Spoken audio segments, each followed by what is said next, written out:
Buenas noches. Los saludo hoy 4 de mayo, mes de las madres. Tú me hiciste en el vientre de mi madre y pensaste en mí desde antes de nacer. Bienvenidos a nuestro tiempo de comunión de los miércoles en la noche. Éxodo 20:13 dice: no matarás. Dios le da vida a la nueva persona, sustenta a la madre y bendice a la familia. El tema general del mes es ¿cómo conocer la voluntad de Dios? Hoy meditaremos en la palabra de Dios.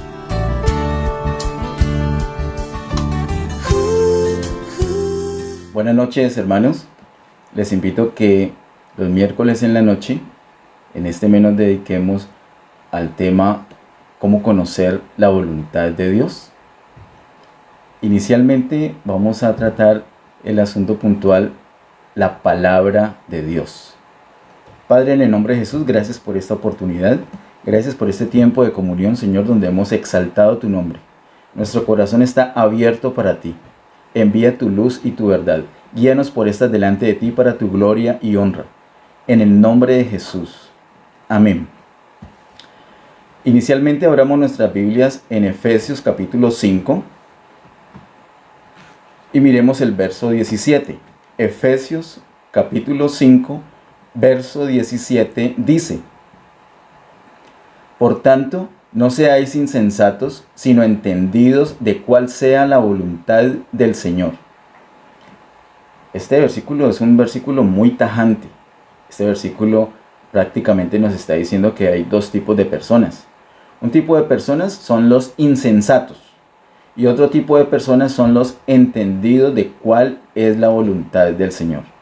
Las personas que viven sin conocer la voluntad del Señor, aquí son llamados insensatos. Las personas distintas a estas son entendidas de la voluntad del Señor. En otras palabras, ¿qué hace que una persona deje de ser insensata? Que por fin conoce la voluntad del Señor. El Señor desea que nosotros conozcamos su voluntad en todas las cosas, su voluntad para asuntos personales, familiares, asuntos de ciudad, asuntos sociales, asuntos físicos, asuntos espirituales, para todos los asuntos que tengan que ver con nuestra vida. El Señor quiere que conozcamos y que hagamos su voluntad. La voluntad del Señor es lo mejor. Vamos a centrarnos en estos miércoles en la noche en unas cosas básicas, fundamentales, poderosas que nos dice la palabra de Dios acerca de cómo conocer la voluntad de Dios. Y hoy vamos a iniciar por algo que es muy importante, demasiado importante, y es la palabra de Dios. Si una persona no conoce la palabra de Dios, esa persona no puede conocer la voluntad de Dios. Vamos a mirar eso. Así que el verso que enmarca todo este tema general del mes es Efesios capítulo 5, verso 17.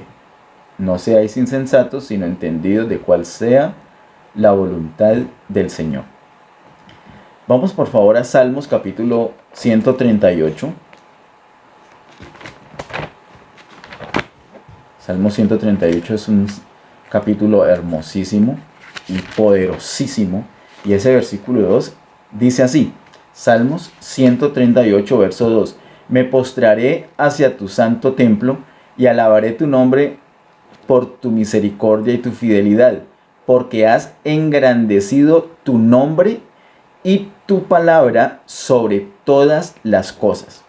Mira lo que ha hecho Dios. El salmista lo está declarando. Aquí David está diciendo que Dios ha colocado, mire lo que dice, ha engrandecido su nombre y su palabra sobre todas las cosas. Dios mismo le ha dado esa posición a su nombre, que lo identifica a él mismo. Decir el nombre del Señor es referirse a sí mismo, a él mismo, y ha colocado a ese mismo nivel su palabra, su nombre y su palabra. El salmista le dice: has engrandecido tu nombre y tu palabra sobre todas las cosas. Dios mismo ha hecho esto. Por eso es que Dios está comprometido con su palabra. Dios tiene un compromiso contigo, pero no es hacer tus caprichos, no es ni siquiera cuidarte, sino que está comprometido contigo respecto a la palabra de Dios, conmigo también, con toda la humanidad. Inclusive está comprometido con toda la humanidad, aunque muchos de ellos no creen en Él, aunque muchos le rechazan y muchos blasfeman su nombre. Aún con ellos tiene un compromiso. ¿Y qué compromiso? Cumplir lo que ha dicho en su palabra, porque Él ha engrandecido su nombre y su palabra por encima de todas las cosas. Eso nos dice Salmo 138, 2. Ahora vamos aquí mismo en el libro de Salmos al capítulo 119. Ese precioso capítulo 119 nos dice muchas cosas acerca de la palabra. Hay un versículo clásico, infaltable, que es el verso 105. Vamos a leerlo. Salmos 119, verso 105 dice: lámpara es a mis pies tu palabra y lumbrera a mi camino. Así que la palabra no solamente es importante para Dios mismo porque Él se comprometió con ella, la ha puesto por encima de todas las cosas juntamente con su nombre, sino que es muy importante para nosotros, porque dice, verso 105, lámpara es a mis pies tu palabra y lumbrera a mi camino. La palabra de Dios es la que está alumbrando nuestro camino. ¿Cómo vamos a caminar? ¿Por dónde vamos a ir? ¿Qué peligros vamos a encontrar en el camino? ¿Quién nos alerta de eso? ¿Quién nos va a mostrar? ¿Quién nos va a iluminar esto? La palabra de Dios. La palabra de Dios es tanto lámpara a nuestros pies y también es lumbrera a nuestro camino. Así que es esencial conocer la palabra de Dios. Si nosotros queremos andar bien, si queremos andar el camino de una manera correcta y estar tranquilos por ese camino, debemos, por un lado, entender que es la que nos alumbra, que es la que nos libra de caer, de tropezar, pero por otro lado, que el Señor le ha dado una gran importancia a su propia palabra. Vamos ahora al Nuevo Testamento, casi terminando. Segunda carta de Pedro, capítulo 1, verso 19 al 21. Segunda carta del apóstol Pedro, capítulo 1, verso 19 al 21, dice: tenemos también la palabra profética más segura, a la cual hacéis bien en estar atentos como a una antorcha que alumbra en lugar oscuro hasta que el día esclarezca y el lucero de la mañana salga en vuestros corazones. Entendiendo primero esto, que ninguna profecía de la Escritura es de interpretación privada, porque nunca la profecía fue traída por voluntad humana, sino que los santos hombres de Dios hablaron siendo inspirados por el Espíritu Santo. Quise agregar estos versículos 20 al 21, ya que estaban ahí cerquita y nos permite dar una comprensión mejor de todo el asunto. El apóstol Pedro está hablando aquí las maravillas que él vio. Él fue testigo presencial de la transfiguración y él puede contar eso y qué bendición, qué edificación tan especial, tan gloriosa literalmente en esos momentos milagrosos que podemos tener. Pero él dice en el verso 19, tenemos también la palabra profética más segura. Más seguro que la experiencia espiritual, por poderosa que haya sido, por gloriosa que haya sido, que alguien nos está contando, hay algo más seguro y es la palabra que ya tenemos. Tenemos también la palabra profética más segura. Y retoma las palabras de Salmo 119, hablando como de una antorcha que alumbra en lugar oscuro. Luego en el verso 20 y 21 dice esto, entendiendo primero esto, que ninguna profecía de la Escritura es de interpretación privada. Como dice así el verso 20, entonces muchas personas lo hemos entendido así, y de cierta manera es correcta, pero no completa. Lo hemos entendido como que, bueno, yo entiendo de esta manera, otra persona también lo entiende así. ¿Usted cómo lo interpreta? Hermano, y usted, hermana, y usted, y el tal maestro, y tal denominación, y tal libro, y tal seminario. Varias fuentes a ver cómo interpretan este versículo. De cierta manera puede tomarse así, pero es una manera muy débil. ¿Cuál es la manera firme, la manera original, la manera natural de lo que el apóstol Pedro está diciendo aquí? porque dice el verso 21, porque nunca la profecía fue traída por voluntad humana. Hay que enlazar el verso 21 a ese verso 20, porque si no, si lo miramos solito, entonces nos perdemos. Sino que los santos hombres de Dios hablaron siendo inspirados por el Espíritu Santo. Entonces lo que hay que hacer no es cotejar, ¿qué piensas tú? ¿Y tú qué opinas? ¿Y tú qué opinas? No, estamos leyendo Pedro, entonces miremos qué opina Pablo. Y miremos qué opinó, qué había dicho Moisés. Y miremos qué dijo Nehemías. Y miremos qué dijo David. Y miremos qué dijo Juan acá en el Apocalipsis. Y miremos qué dijo Mateo. Eso es lo que dice acá. La interpretación de la profecía debe de ser así. No debemos coger una escritura y solita ella, sino que la debemos enmarcar con todo el resto de la palabra de Dios. Mira que tenemos la palabra profética más segura. Eso lo está afirmando el apóstol Pedro. Así que ya tenemos una base de lo importante que es la palabra de Dios. Para conocer la voluntad de Dios debemos conocer la palabra de Dios. Si somos perezosos en estudiar la palabra, no vamos a conocer la voluntad de Dios. De pronto tal vez esa es una de las razones por las cuales las personas no conocen la voluntad de Dios, porque le tienen pereza. Y puede ser que nos dé pereza porque es un ejercicio espiritual, pero nosotros nos podemos sacudir esa pereza. El Señor nos ayuda. Aprovechemos la gracia que nos da el Señor y sumerjámonos en el estudio de la palabra de Dios, y se va a convertir en un deleite para todos. No es porque es que este tiene este don y por eso le gusta. No se trata de eso, sino que es la palabra de Dios. Es que es espíritu y es vida. Es que cuando nos presentamos delante de la palabra de Dios, nos estamos presentando delante del Señor y Él nos va a hablar. Esa es la ricura.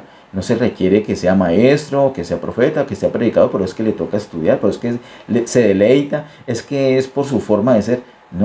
No depende de la persona, depende de la palabra de Dios. Esta palabra de Dios está diseñada para ser un deleite para todo ser humano. Aprovechemos. Nos deleitamos y es la manera básica, fundamental. Lo estamos viendo en primera instancia en esta noche de cómo podemos conocer la voluntad de Dios. La palabra de Dios la tenemos armada de varias maneras. Hay muchas maneras de ver la conformación de la palabra de Dios. Años atrás vimos que pues tiene dos testamentos, o se puede dividir en dos testamentos. El Antiguo Testamento está formado por promesas, ley y profecías. Promesas es lo primero que hay, lo primero que encontramos en la palabra de Dios son las promesas. Lo segundo que encontramos es la ley, y lo tercero que encontramos son las profecías. Las promesas que el Señor da, luego viene la ley, que es un redil que el Señor usó para cuidar a su pueblo mientras que venía Cristo. El Señor da unas promesas, entonces para proteger a su pueblo lo tiene en un redil, y luego lo anima con las profecías. Cuando el pueblo está en ese redil, lo anima con las profecías. Esa es la estructura como del Antiguo Testamento. ¿Y cuál es la estructura del Nuevo Testamento? El Nuevo Testamento es Cristo cumpliendo las promesas, cumpliendo la ley y cumpliendo las profecías. Esa es toda la Biblia. Promesas, ley y profecías. Y el Nuevo Testamento, Cristo cumpliendo todo lo anterior. Esa es toda la palabra de Dios. Así que fundamentalmente encontramos algo muy especial para conocer la voluntad de Dios, y son sus promesas. El hermano Ramiro oró de una manera muy especial iniciando este tiempo en vivo, y se refirió a 2 Corintios 1:20. Voy a leerlo.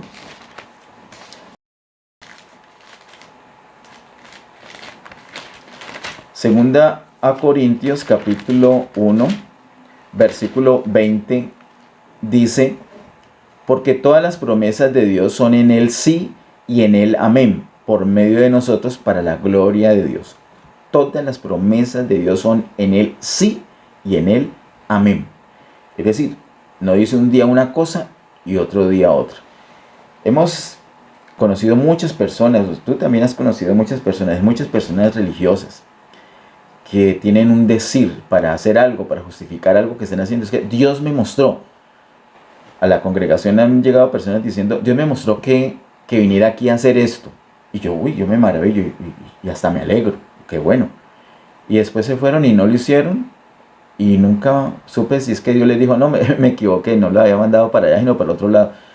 Pero es una costumbre decir, Dios me trajo acá para esto, o Dios me mostró que hiciera esto. Pero no, Dios dice una cosa y ya. Él no cambia, Él no varía. La palabra de Dios se cumple al pie de la letra. Esas promesas del Señor son así, y eso nos da una seguridad a nosotros. Nosotros podemos tener tranquilidad, podemos conocer al Señor, porque Él no es de una manera hoy y mañana cambia. El Señor es invariable, Él cumple lo que ha dicho. También quiero darles un ejemplo acerca de principios, porque encontramos en la palabra de Dios promesas, ley y las profecías. Esta ley y estas profecías encierran muchos principios. Así que podemos también decir que la palabra de Dios está conformada por promesas y principios, viéndolo de cierta manera. Los principios son fundamentales. El Señor quiere que nosotros andemos de acuerdo a sus principios. En ese tiempo de elecciones es imposible no acudir a la oración, no acudir a la palabra de Dios, ponernos en contexto, qué es lo que Dios quiere. Debemos buscar la voluntad de Dios. Me han preguntado por quién se debe votar. me están toreando para que yo diga cosas, para que yo les escriba. Una hermanita que le tengo mucho cariño me dijo, ay, pastor, por favor oriénteme, yo confío en su consejo, ¿por quién es que debemos votar? Y no, ni una palabra. Yo dije, pues sí le contesté realmente, le contesté la verdad, le dije, ora y el Señor te mostrará. Así. Y luego pues ella me devolvió un audio diciendo por quién iba a votar. Y está bien, no está mal que lo diga. Pues no estuve tan de acuerdo con ella, ni le dije, si ve esta prédica se da cuenta que no estoy de acuerdo, pero es la decisión de ella y ella tiene que ir delante de Dios, y si Dios le ha mostrado eso, yo quién soy para pretender cambiar eso. Es cada persona delante del Señor que debe tomar la decisión. En el año 2016, recuerden que por el mes de octubre, iniciando octubre, se hizo ese plebiscito por la paz para refrendar los acuerdos de La Habana, esos acuerdos entre las FARC y el gobierno de Juan Manuel Santos. Y había que votar sí o no, y se suponía que ese era el primer mecanismo, el mecanismo más importante para refrendar. El presidente Santos prometió al pueblo que si el pueblo no lo refrendaba, no lo hacía, pero obviamente, como muchas otras cosas, era una mentira. Pero eso no importa mucho, porque es un señor que no tiene al Señor. Lo que sí me puso muy triste fue la iglesia del Señor. Y me di cuenta allí en Facebook, desde esa época, desde el 2016, yo no volví a entrar allí, muy de vez en cuando entro para algo muy puntual.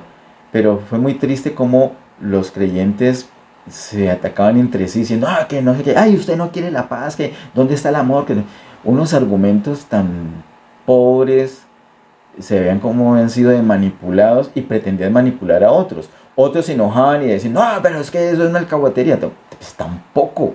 Y sí hay que perdonar. Y sí debemos procurar la paz. ¿Y cómo entonces? ¿Cómo cotejar todas esas cosas? Pues con la palabra de Dios, buscando la voluntad del Señor. Y entonces los principios debemos conocerlos, porque los principios nos deben de regir. Yo voy a leerles Isaías 32:17 como un ejemplo.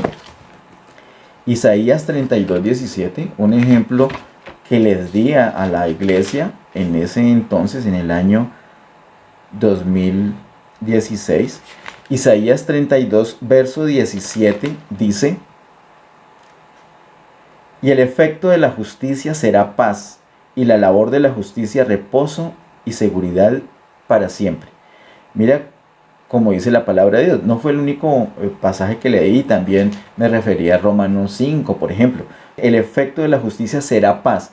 Primero la justicia y luego el efecto es la paz. Y literalmente el presidente Santos decía lo contrario, pero literalmente pareciera que hubiera cogido ese versículo, alguien le hubiera dicho, mire ese versículo, dígalo al revés. Y él pareciera que hubiera visto el versículo y lo hubiera dicho al revés, porque él continuamente, para animar al pueblo a votar sí a ese plebiscito, decía que la paz iba a traer como efecto la justicia. O sea, es que suena hasta raro, suena hasta ridículo. Y yo no creo que él sea torpe o que lo hizo en ignorancia. Yo pienso que él sabía lo que hablaba. Y yo pienso que, me da un poco de pena, pero yo pienso que, bueno, cuando digo pienso no quiero quitarle fuerza. Yo estoy completamente seguro, tengo convicción de que él mintió una y otra vez. No sé si haya habido y llegará a haber algún mandatario con más mentiras que este señor. Pero esa era una de las torpezas que decía. Pero vuelvo a decir, él está en tinieblas. Pero la iglesia, ¿cuántos hermanos fueron saltándose un versículo como este, saltándose un principio tan fundamental como este, y fueron a votar sí? Y después siguieron votando otras cosas. Y lo que van a hacer ahorita, los candidatos que han elegido, son vicepresidentes. Recuerden que no solamente es el presidente, es la fórmula en la vicepresidencia. Qué lamentable todo lo que se escucha y lo que se eligió en el Congreso. La iglesia está así, la iglesia está saltándose los principios. Y para conocer la voluntad del Señor hay que tener en cuenta la palabra de Dios. Y en la palabra de Dios encontramos promesas y encontramos principios. Yo no necesitaba saber que Iván Márquez y Jesús Santrich iban a seguir con el narcotráfico, como luego se hizo evidente, y que nunca entregaron las armas, y que luego se volaron y se refugiaron donde se han refugiado por años, aunque decían que no. Esas burlas que a las víctimas eran alertas, pero ni siquiera había que enojarse o entusiasmarse por unas cosas negativas o positivas, sino ver los principios.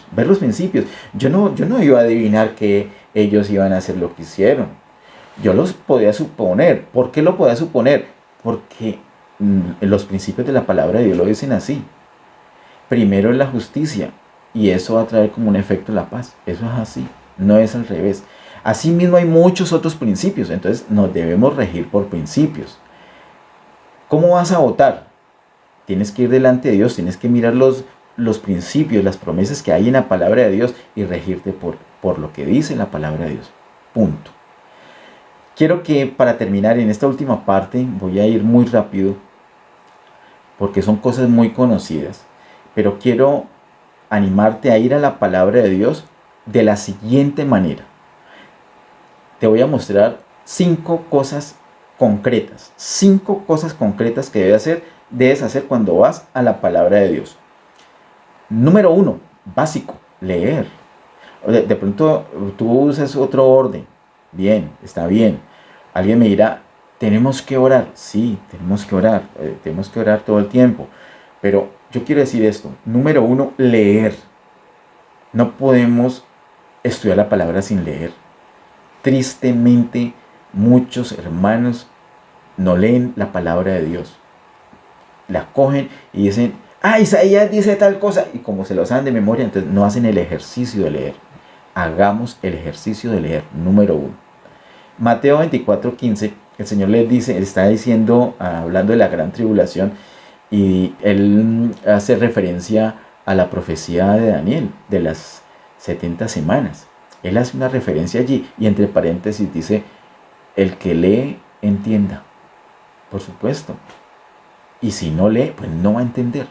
Entonces, en primer lugar, leer. En Lucas 10:26 hay otra enseñanza muy hermosa del Señor Jesús. Le dice a uno de estos religiosos que lo estaba ahí acosando para ver cómo lo hacía caer, le dice, ¿qué está escrito en la ley? ¿Cómo lees? Así que no solamente es el asunto de leer, sino cómo leemos. Debemos leer bien, no debemos leer a la carrera. La palabra de Dios no es un libro de lectura rápida, es un libro de meditación. Es un libro para deleitarse. Tómate tu tiempo. Mira un versículo, escoge un versículo o el versículo que el Señor te ha mostrado y devóralo, apréndelo en memoria, léelo en varias versiones. Mira las palabras desconocidas, qué significan. Mira cómo se escriben. No escribas Dios con minúscula, no escribas Cristo con minúscula, no escribas Espíritu Santo con minúscula, no escribas ningún nombre propio con minúscula. Puedes saber qué se escribe con C, qué se escribe con S, qué se escribe con Z, aprendiendo de la palabra de Dios. Pero si tú lees descuidadamente, entonces nunca te diste cuenta que era con Z, o que era con S, o que era con C. Nunca te diste cuenta. Eso suena igual. No suena igual. Y peor, no significa igual. Así que debes leer y debes leer bien. Número 3. En Marcos 7:13 el Señor dijo algo tremendo. Y es que la tradición invalida la palabra. La tradición. Entonces tenemos que despojarnos de toda tradición. Sí, yo tengo algunas cosas que he aprendido, eso me lo enseñó tal maestro, lo aprendí en el seminario, lo aprendí en la denominación tal, pero esta es la palabra. Y estoy de primera mano con el autor. Señor, guíame por tu espíritu a toda la verdad. Y hago cualquier criterio denominacional o de tradición o cosas familiares o de deseos o costumbres o gustos. Todo eso lo tengo que hacer a un lado, aparte. Bueno, número 4. Juan 5:39 y 40. Es de mis preferidos. Debemos estar en completa dependencia del Señor. En el verso 39 el Señor como que les está aplaudiendo y les dice a ellos, a los judíos, ellos escudriñan las escrituras porque saben que en ellas está la vida eterna. Pero en el verso 40 le dice, pero no queréis venir a mí para tener vida. Entonces no podemos ir a la palabra porque es que los judíos tenían la palabra, pero rechazaron a Jesús. Todavía no han creído en Él a estas alturas, teniendo la palabra. Entonces no es solamente tener la palabra, sino que es tener la palabra, es estudiar la palabra, sacar tiempo juicioso para estudiar la palabra, pero en dependencia completa de Dios. Debemos depender del Señor. Y por último, número 5, dice Santiago capítulo 1, verso 22, todos lo recordemos, no vayan a hacer, este es un contraejemplo, y lo estoy haciendo así por premura, por el asunto de tiempo y porque son pasajes muy conocidos, pero lo que estoy enseñando es que vayamos a leerlos, no como estoy solamente haciéndoles el comentario de Santiago capítulo 1, verso 22 y las otras citas últimas que les he leído. Se las doy para que ustedes corroboren, para que lean detenidamente en sus Biblias. Santiago capítulo 1, verso 22 nos invita a no ser solamente oidores, porque cuando somos solamente oidores de la palabra nos engañamos a nosotros mismos. Entonces, ¿qué tenemos que hacer? Hacedores. Así que debemos obedecer la palabra. Mira, vamos a la palabra de Dios para conocer la voluntad de Dios. Número 1, leemos. Número 2, leemos bien. Número 3, hacemos la tradición a un lado. Número 4, nos ponemos en completa dependencia de Dios. Y número 5, obedecemos.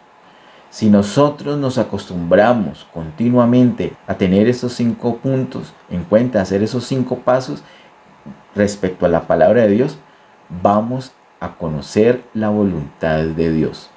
No es que, vamos a ver, Dios, revélame tu palabra, revélame tu voluntad, Señor, tengo mis ojos cerrados, estoy pasando al azar la Biblia, guíame donde yo ponga el dedo, allí va a estar. Mira lo que encontré, eso está en Éxodo 3:16. Ve y reúne a los ancianos de Israel y diles, Jehová, el Dios de vuestros padres, el Dios de Abraham, de Isaac y de Jacob, me apareció diciendo, en verdad os he visitado y he visto lo que se os hace en Egipto. De pronto va a funcionar así al azar, por la misericordia de Dios, pero el Señor no quiere que nosotros hagamos las cosas así. Nosotros debemos madurar, eso es muy infantil. No se trata de una adivinanza, se trata de una comunicación con el Señor. El Señor acá nos está dando promesas, nos está dando principios, nos está dando su espíritu para enseñarnos la palabra. Vamos a leer bien, vamos a hacer la tradición a un lado, vamos a ponernos en dependencia de Dios y lo que aprendamos lo vamos a obedecer. Padre, en el nombre de Jesús, gracias Señor, te doy por este tiempo, gracias por tu bendita palabra. Señor, queremos conocer tu voluntad Y lo primero que vamos a tener en cuenta es tu palabra, Señor. Guíanos, Señor, siempre por tu Espíritu para poder leer bien, Señor, para entender tu palabra, para obedecer tu palabra. Pido tu bendición para todas las personas que están en esta conexión y para las personas que van a ver luego esta palabra en el canal de YouTube. Tu bendición, Señor, para todas las familias. En el nombre de Jesús. Amén. Bendiciones.